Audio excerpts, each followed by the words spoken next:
Okay, today we are talking role-playing game bottle sessions. What is a bottle session? Basically, the role-playing game equivalent of a television show bottle episode. Now, okay, so what's my goal here? So I'm gonna try to use the tropes and the tools and all the common things that happen in bottle episodes to help write a better bottle session when they do occur in your D&D campaign or any role-playing game campaign. Usually D&D though. And this is going to have more of a focus on that following one party. You only have four players for a single campaign, that sort of modern uh that version of D&D that I think most people are familiar with, what most people think of as being D&D nowadays, rather than that sort of West Marches, you've got 40 players type of D&D. Okay, so first I'm going to talk about the similarities between a bottle episode and a bottle session. They Now a bottle episode usually happens because you've got very limited resources. One of those limited resources being time. Now, usually you have these limited resources because you've just spent all of them, your time, your money, and all of that on a very big episode. You either just did that in the past or you're going to in the future. And so, yeah, you've got your limited production time. You might only have a few days to shoot your entire episode, get everything ready you need to shoot that episode. You usually will have a limited cast, like only a few characters in the entire episode. And in D&D, these equivalents, you might just have only a few minutes to write your session before the session itself, and you're probably not going to be able to write an entire dungeon or an entire adventure, an entire quest. All you've got is enough time to be able to keep up with just to write down some ideas for the downtime activities that will occur. And or you might only have a few players that are going to show up. You don't have your full party. And another similarity between both episodes and sessions in the bottle scope verse is that you will have limited locations in an episode. This usually often is just a single location that the entire episode is going to take place inside of.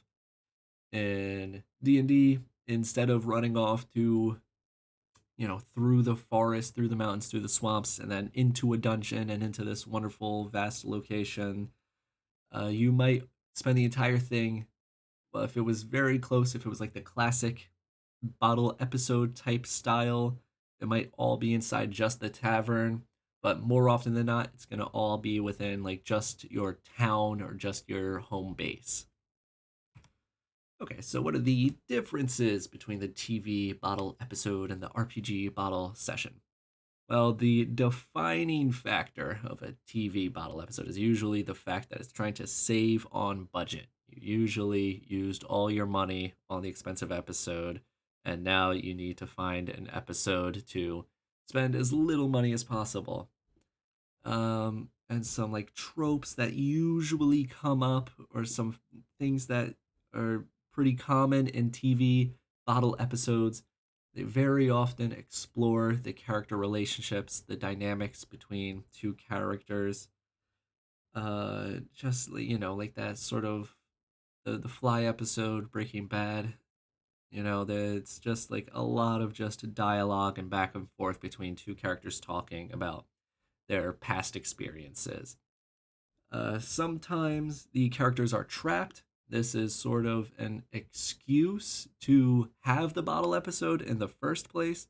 That the characters literally are not allowed to leave, whether through physically being trapped, like the doors are locked, or they're contractually trapped because they basically told someone that they're going to be in a place. And usually the drama and tension comes from paranoia or mistrust between the characters.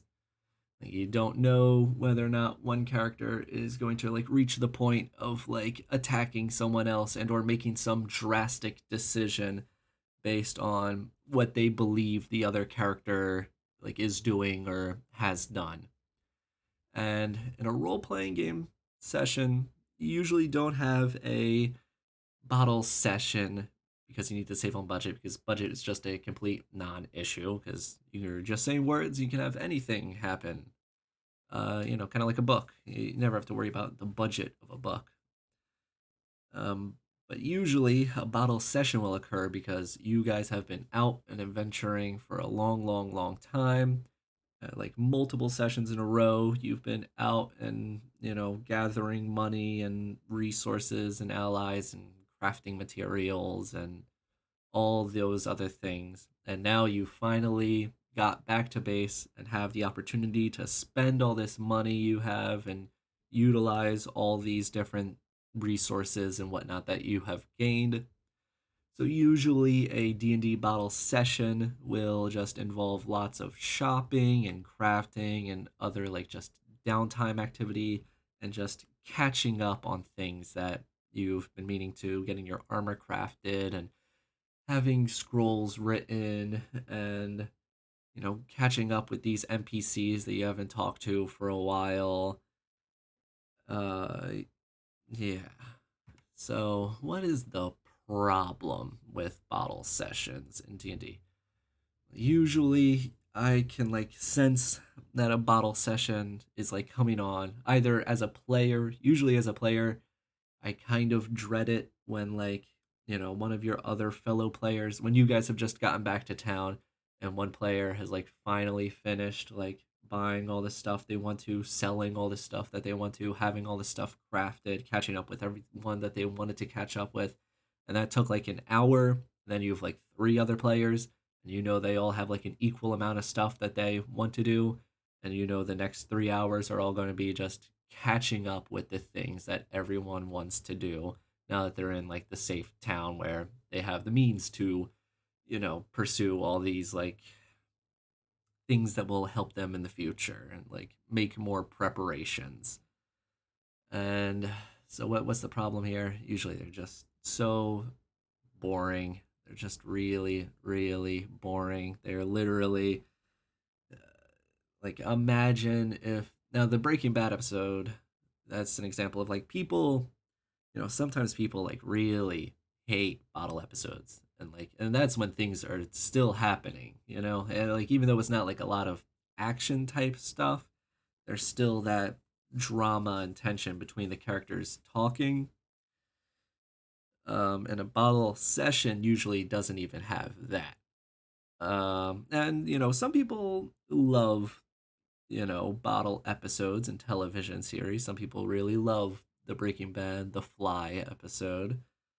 Um, but if that episode was, Jesse and Walter going on eBay for caustic soda and muriatic acid and just buying stuff for an hour, I imagine like there's probably still people in the world that still would gain enjoyment out of that, literally just watching someone else shopping. But I imagine its IMBD rating would be even lower if that were the case. And so the main source of a bottle session just being boring and uninteresting is usually just because there is a complete and utter lack of tension. Like there's no dramatic question that you're waiting to have get answered. Like, are the players going to succeed or like are they going to fail? Like they're just shopping. There's no very very unlikely that anything is going to like explode out of a shopping session. Now, in defense of the bottle session, for why people might enjoy them or appreciate them, like there is an element of immersion and verisimilitude because these people would literally have to just do this sometimes. Like every once in a while, if you're an adventurer, you have to run around and sell all your loot and buy new gear and have stuff get crafted for you and make some potions, and like that's just a part of an adventurer's life, is they have to take care of that mundane stuff. And it can be interesting to get like a look into that and to like experience that, and you maybe, get a bit closer, now that you can relate to your character in the just mundanities of their day-to-day life that they sometimes have to go through. And it can be a useful pacing tool. If either like something big just happened, the players can have some time to really just like sit down and let that settle in. They can truly like experience, or like they can really uh, like come to appreciate just how big of an event that was. They give it some like breathing time. Maybe they talk about like, wow, I can't believe we just killed Grizigzalax, the Lich King. And like now we have a bunch of loot that we got to go run around and buy and sell and stuff. But we can really like talk to people, talk to each other about how this has made an impact on the world in one way or another. And or alternatively, like if you know that something really big is coming up, it can feel all that much more big and all that much more exciting when you've set this precedent, or like when people have just gotten used to this like steady, not a whole lot happening, this very unexciting, uh, you know, like session that they just previously had will make the next exciting session to just feel all the more exciting. So my sort of, not necessarily like problem with these defenses, but I guess my thoughts on these defenses is that I very, very, very rarely ever feel like my sessions are ever paced too fast, or that like too much stuff is happening in too short of a time, and that too much exciting world changing events are occurring. Like more often than not, my sessions are already like, I'm always worried about them being too slow paced and people getting bored because not enough stuff is happening for them to think about and to be interested in. So yeah, if I ever need to slow stuff down, I find it like I've got enough tools in my toolbox to be able to make that happen. Like this, and I find like when things start erring towards slowing down or speeding up when I don't put stuff out there as a DM, I find things will always just naturally be slowing down, and I need to always be like, if I'm putting effort into something and trying to introduce something to the table or trying to spend table time doing something, I'm always going to try to like speed things up, because otherwise things are just always like that slow pace. Uh, but it's very, very player and table dependent. Some people might have tables with players where they're just always constantly like trying to get up to too many shenanigans, and like once you have too many exciting things all happening in a row, well, they stop becoming exciting because that just becomes the new norm. Okay. So, with these slow paced bottle episodes, how do I not make how do you not make it boring? How do you not have people just sitting there waiting for this session to be over so you can get to the next exciting episode? Uh, well, the problem with like TV show methods is that they're really hard to like implement and like utilize in the D&D RPG sort of format. So if you want to explore the character relationships, which usually is people's favorite part of a television bottle episode, that can be really hard to do, at least between the main characters of your RPG bottle session. It really relies on that sort of theater kid mentality. Like if you have players that are watching those YouTube videos about how to improve your player, like, why not sit around the campfire and talk about your past and talk about this, that, and the other, and ask the other questions about, ask the other players about questions about stuff that has happened in their life and how they feel about it, and psychoanalyze each other in character. I find like 90 plus percent of players, they're not here to do that. They're here to, they're not thinking about how do I make this the most dramatic character? How do I increase the tension? How do I make this a good story to be worth being told? Usually as a player, you're most worried about like, all right, how do I have the most like cool stuff happen? Like I want to roll dice and have my character do cool things, and I want my character to be awesome. I'm not worried about this drama and storytelling and all of that. Which, to be fair, when I'm a player, I often find myself falling in that same boat, that same category where I'm just like, you know what, I just want to do something cool. I don't want to sit around the campfire and possibly have this awkward exchange. And okay, so how about the trapped characters? This I would avoid for a variety of reasons.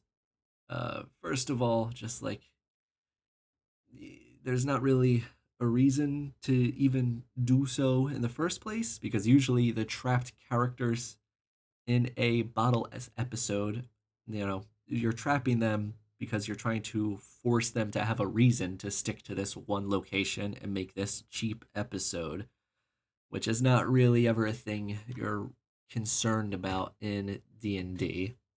And if you do trap your players, then they're going to get frustrated because you've just taken away their agency. They cannot choose to be wherever they want to be. They are now forced to be in this one location. And as long as they are in that one location, they are going to treat it like an escape room, and they are going to not talk about, well, this is my last 1 minute with you guys, so let me, tell you of all the deep personal things that I would only speak about on my deathbed. They're just going to treat this as like a problem that they need to solve, and they're going to think about like, okay, what can we do? All right, let me climb on your shoulders and check the ceiling and see if I can climb out through the top. They're going to think about it as a like, how do I escape? They're going to think about it very pragmatically and not as an excuse to have these deep, meaningful conversations. Which, if you're a player, uh, I feel like that's almost sort of the implication that you're sort of implied to like escape, unless like for whatever reason you have the thought that the DM is genuinely going to just straight up kill all of you in this room. Which, just the whole social contract of playing this game, like you're never gonna assume that's the case. Okay, and what about the paranoia, the mistrust? You have all your players, and maybe you can bring some drama and tension by making them, possibly backstab each other or consider, like, killing each other in their sleep because they don't want the other person to kill them first because now they have a reason to believe that they might not be on their side. Maybe someone has introduced the idea that, introduced some evidence that one of these people might be a, a doppelganger, not a doppelganger, yeah, a doppelganger, or a spy, or, something along those lines. And for this, I think you just need to take a quick look at the role playing game Paranoia. And, there's a reason why they give each character 6 lives, 6 clones in any given session. Because as soon as you start giving players or as soon as you start giving characters a reason to start killing each other, like I don't think they might hesitate, but I do like I don't think it would be unfair for a character to say like, hey, like that is what my character would do. Like if I genuinely think Blimzerat, the vampire lord, has a spy in our midst, and Blimzerat killed my whole family, and he could take over the whole world if I don't stop him. Well, then like, what is one other character to me? Like yeah, of course, if all it takes is killing one other person to stop this guy, then like yeah, of course I'm gonna kill him. And in like a TV show, obviously you've got full control over everyone's actions. So if you just don't want them to kill each other, then they're gonna not. do that, but like in D&D, people are unpredictable and anyone can conceivably do anything at any time. And that's the fun part of D&D is that you never know what your players are going to do. They could do anything that, you know, they can excuse through their character. And so with paranoia and mistrust, you're kind of just giving them a reason to possibly want to like kill each other, which if you're not careful, they will do. So paranoia, I'm not saying it can't work and it can't be fun, like very much so. You can use it and it can be very fun, but you have to be very careful with it and make sure you like really think it out before you just drop it on your players. Okay, so what is my personal solution to making the bottle episode less boring? Well, I would say you want to shoot for like the tone, or you want to shoot for a sort of vague, like line of plot events vaguely similar to Waiting for Godot, as though it were written by Joss Whedon, Disney. Very quippy and lighthearted, and not, you want like a series. Okay, okay. I'll just start like towards the start of the session.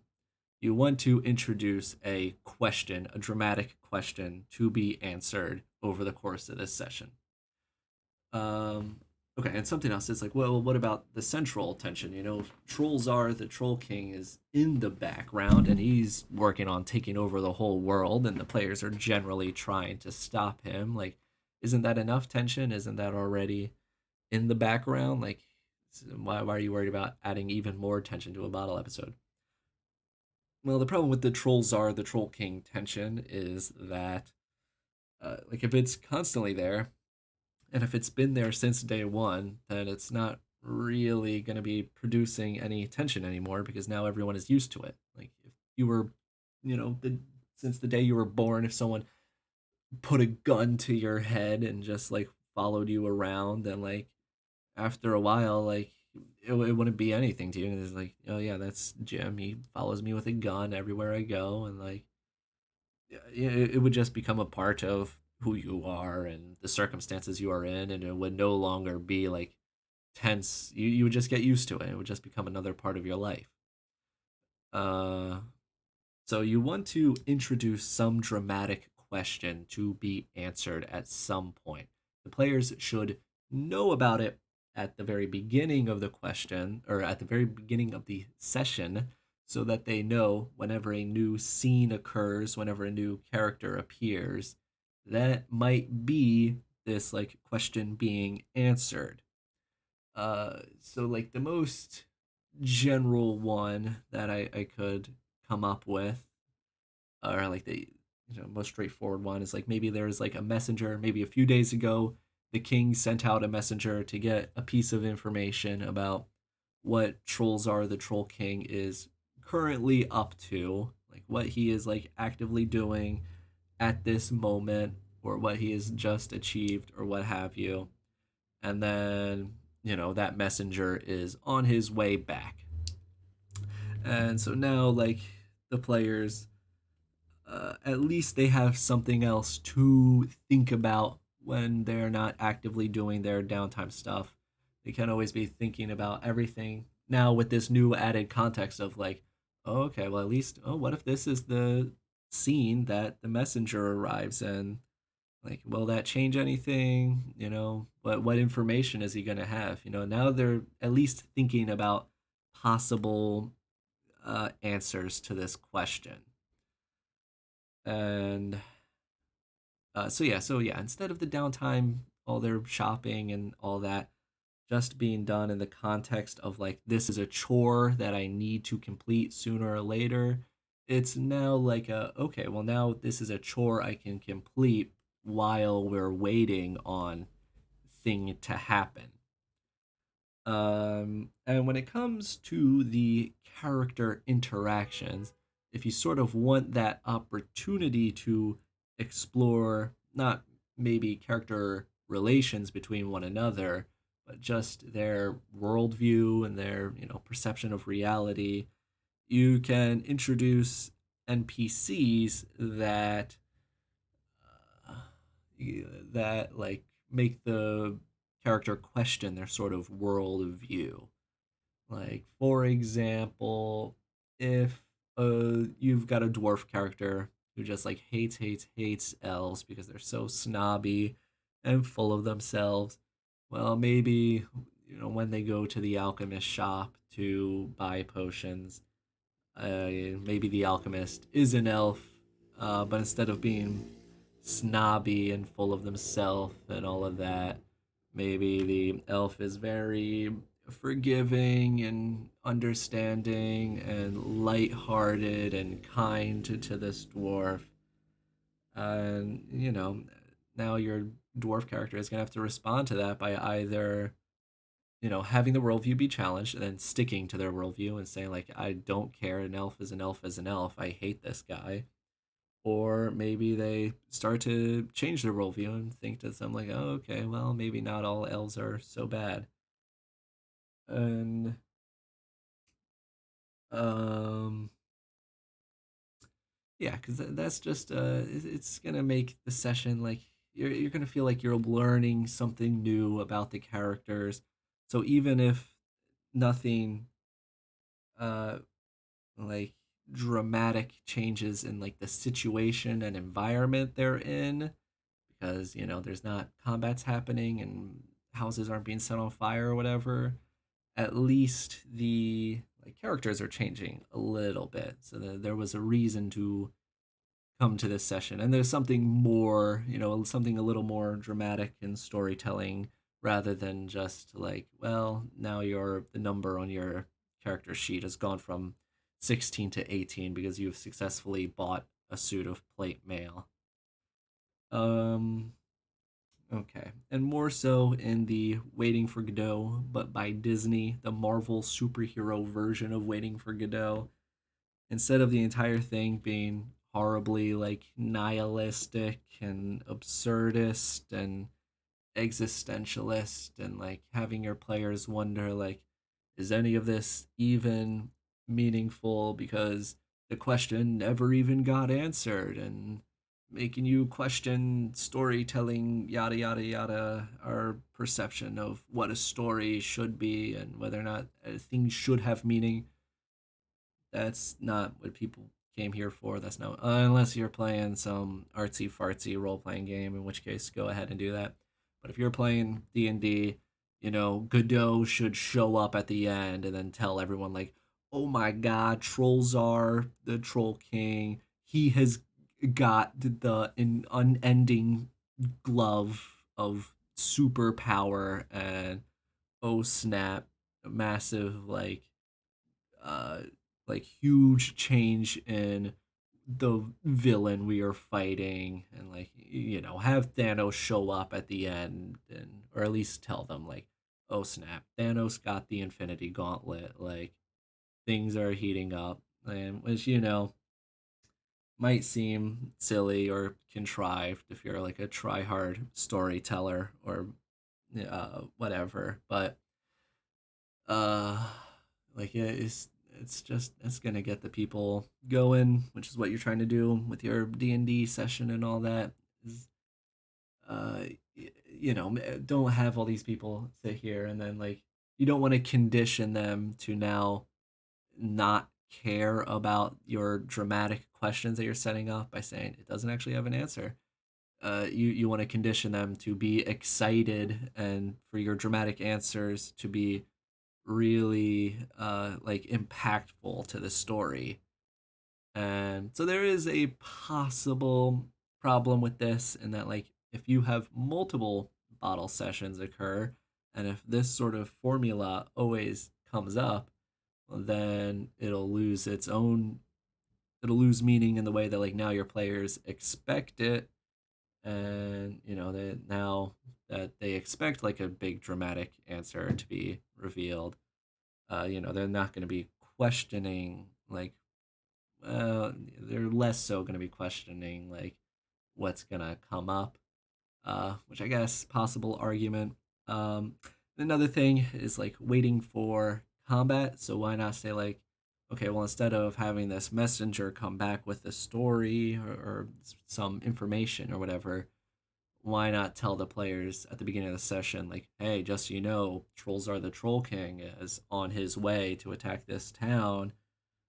And my problem with that is that instead of taking care of their downtime activities, their shopping, their crafting, and their selling, and all of that, they are now just going to be worried about defending this town, setting up traps and setting up ambushes, and all as much pragmatic stuff they can conceivably set up for this inevitable invasion rather than take care of all this like downtime stuff that they like initially wanted to be doing. And so because of that, you're now just either delaying all that downtime stuff, now either just like next session or sometime in the future they're gonna have to go and do all this shopping stuff.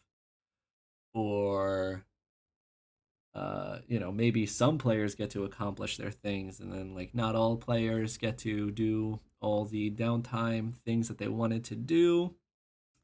So, which is not to say you're not allowed to do this. Like it's totally fine. Just be prepared to know that like it is no longer going to be a bottle session. It is now going to become a like defense planning, siege, fortification, whatever type of session.